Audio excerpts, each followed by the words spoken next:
Geraldo had received a tip-off from local fishermen the night before of a promising piranha hotspot. But time was running out.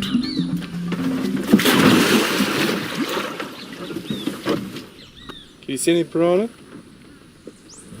No, not yet. At first, it appeared to be another fisherman's tale, but suddenly their luck was about to change. I can see the piranhas from here. Okay, good luck, Pete.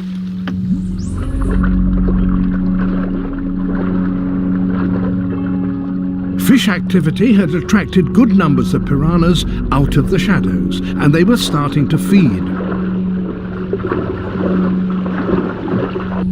Yes! Woo! Clear water, good visibility, and the piranhas in frenzy. This is what we want. At last, Peter was in position to film unique wild piranha behavior.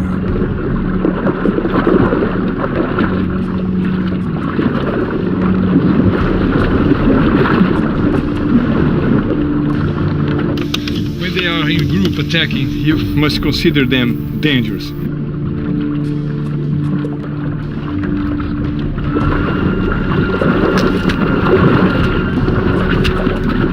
Despite Geraldo's concerns, the piranhas were only interested in their fish prey.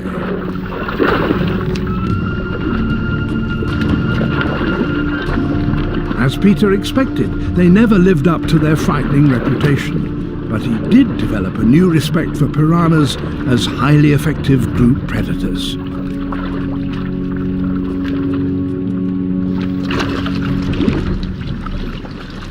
How's that? Well, that went in about 20 seconds. So you got a bit of respect for these guys now?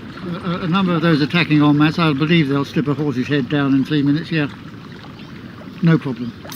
You still got your fingers? Yep. Diplodocus is going to be really hard to animate because it's such a big creature. As you can see, the tail is absolutely massive, and the neck is as well, and it's going to be hard to get both things working together. Of course, none of these creatures are alive today, and there are no creatures that are alive today that move in the same way that the dinosaurs did. We simply don't have that skeletal structure around anymore. The first thing we're going to do is to look at real animals in the wild today. How does their way of life affect the way they move?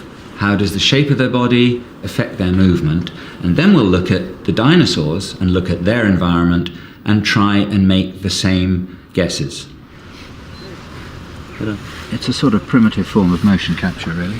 For the movement of Diplodocus, Mike Milne and his team of animators took a close look at elephants. Good girl. With them was paleontologist and sauropod expert Kent Stevens. That's quite a fast walk. Wow. But I'm really surprised about how little lateral movement there is. I had expected a far wider side-to-side sway. I think the gait might be very similar. Yes. I don't have a problem with that.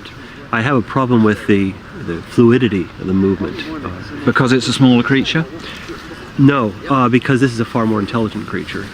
When you take a sauropod that may be 5 or more times heavier, but the brain is about the size of my fist, I just don't see the neural processes there operating to do that beautiful dance that we're seeing with that guy there. So we can take the movement of the limbs, but not necessarily the speed of them and the fluidity with which they move. I think one of the things that's really important is to see how the weight gets pulled back. I notice that as soon as she stops, she locks her knees back in. Yeah.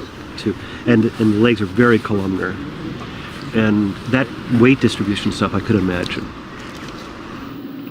Armed with this sort of knowledge, the animators soon got the Diplodocus moving.